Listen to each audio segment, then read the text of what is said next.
Welcome back to the College Sports Superfan. As week 0 turned out to be a lot crazier than anticipated, so let's get right into it. All right, let's start off with that game in Dublin, Ireland, between Georgia Tech and Florida State. The Seminoles ranked number 10 in the country, trying to avenge what had happened to them last season, going undefeated, 13-0, and then being left out of the college football playoff, and then the unfortunate Orange Bowl. Well, Georgia Tech was building up some momentum from last season, also talked about in the last video. They went 7-6, including the bowl game victory. Brent Key really turned things around. They had some questionable losses, but they also had some incredible wins last year, beating Miami and beating North Carolina. Both at the time were ranked in the top 20. So an upset from the Yellow Jackets wasn't entirely out of the picture, as they were only down by 11.5 points in the betting spread. And I don't think anybody really expected this game to be as close as it was. I remember in my video saying that Georgia Tech would cover the spread, that they would lose by 7 to Florida State. So far, I'm 0 for 1 in the predictions technically, but I was right that it was a lot closer and that they ended up winning by 3 points. Let's get into some of the stats of that game here. The Jackets won a last-second field goal. Aiden Burr knocked one in from 44 yards away right at the very end, and he was a sophomore kicker who was injured his entire freshman year, comes in, nails the game-winning field goal to win 24-21. Just incredible. Florida State was ahead for most of the game, and really was tied most of the way, technically.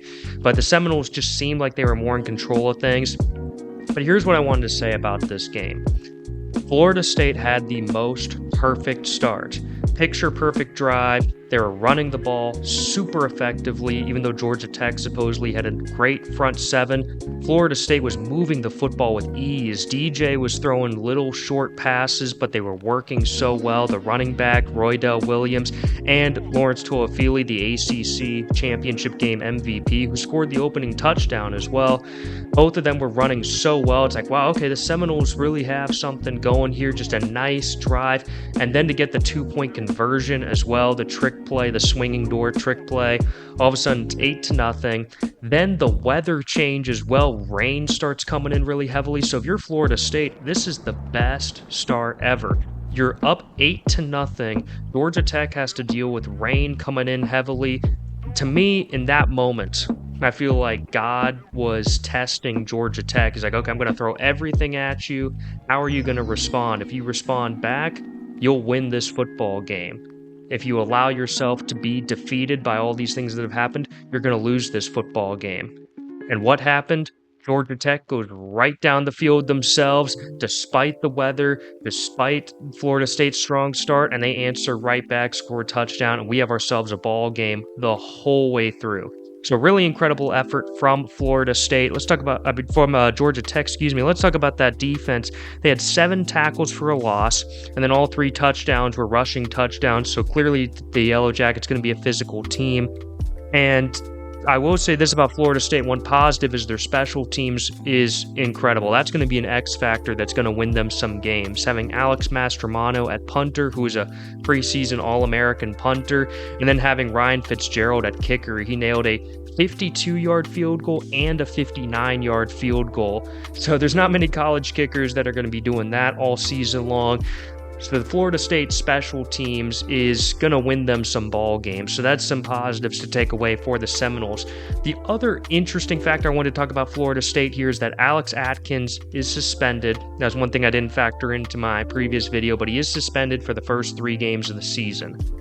Fascinatingly enough, none of those games are cakewalks. Again, Florida State has a relatively tough schedule. They had to play Georgia Tech here. They're going to play Boston College, another conference opponent, on Labor Day Monday. Thomas Castellanos is a dangerous dual threat quarterback, and Bill O'Brien has had a lot of success as an offensive play caller in the college level. Again, he was the offensive coordinator at Alabama when Bryce Young was going off. So he's got a lot of experience. So that could be dangerous to deal with. Now, I'm not sure they'll have it figured out by week 1, by their first game, I should say, which is week 1. but it's going to be tricky to figure out. Then right after that, they have to deal with another super dangerous offense in Memphis, Mike Norvell's former team, with Seth Hennigan trying to set records with the Memphis Tigers as a superstar quarterback.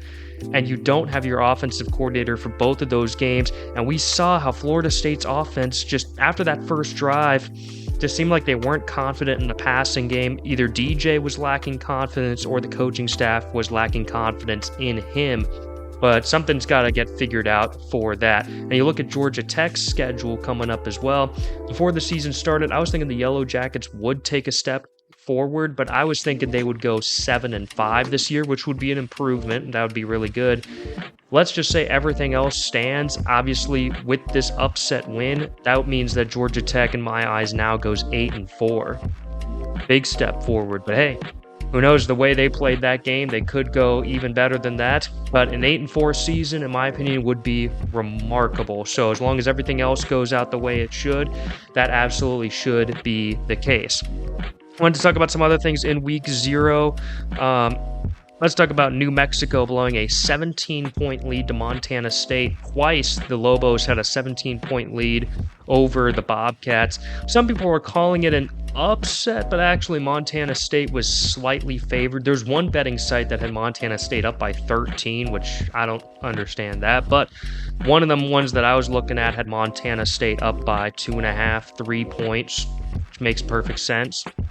So in that case, New Mexico covered the spread for the most part. Not in that case because they ended up losing by 4 points, but according to the first betting site, they did. But just crazy to me, they were up 17-0. Then another point, 2 separate times they were up by 17 points.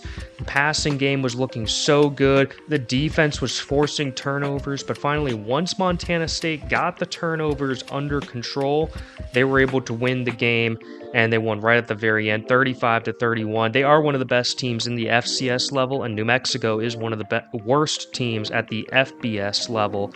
The bottom of that Mountain West Conference is really rough. It's top heavy. The top teams, Boise State, they're amazing, but the bottom, it's rough. Next up, we're going to talk about the final game. I wanted to say SMU and Nevada. Okay. So in my first video, right, talking about previewing week 0, I said, watch out for SMU this year. They could be dangerous. I'm thinking they're going to go 9-3. Now, they did not look that great on the road against Nevada. They were favored by 31 points because not only is because SMU expected to do well, but Nevada is expected to do really terrible this season. Instead, SMU was losing the entire game.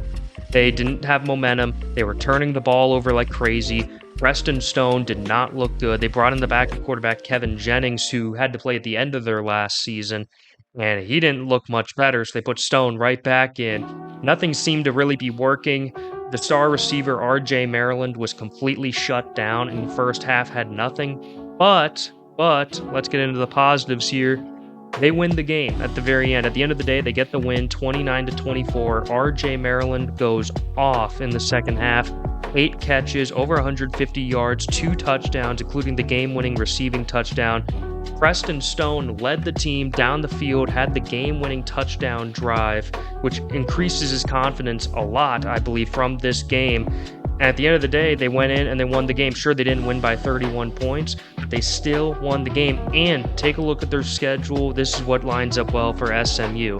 The next 4 games are all at home, and their very next game is against Houston Christian, who historically has a terrible, terrible defense. Probably be the same again this year, and Houston Christian is technically their easiest opponent on the schedule, even easier than Nevada. So, fortunately, they came out of Reno with a win. They can come back, settle back in, play a really terrible defense, and get things figured out for the future because, they will get into conference play. They will play TCU, who's an arch rival coming up soon. BYU is a tricky team as well. But again, multiple games at home, including at the end of that 4-game home stretch, Florida State, which I'm still feeling pretty good, even better now that SMU might end up winning that game, but they've got to get their offense figured out, and I believe they'll have a great chance to do so against Houston Christian. So that was the Wild Week 0. I'm so excited we're about to get into Week 1. I'll have a preview video about the Thursday night games. Those will be Colorado and North Dakota State, and I'll also talk about Minnesota hosting North Carolina, maybe even a tiny bit about Coastal Carolina versus Jacksonville State, because that's going to be a really good game too. But those 3 games on Thursday night, I won't talk about any of the Friday night games, and then obviously we'll get into some of the big games for Saturday and Sunday and Monday. So love this week 1 wall-to-wall coverage of college football games and a lot of good matchups. And as we've seen from week 0, people thought week 0 was going to be really boring, but look at those 3 games I just talked about, all one possession games. Nobody expected that. So this college football season with the 12-team playoff, with these expanded conferences, I think we're going to see more parity and more balanced games than ever before. So I'm very, very excited about it. All right. Thank you guys so much for listening. This is the College Sports Superfan.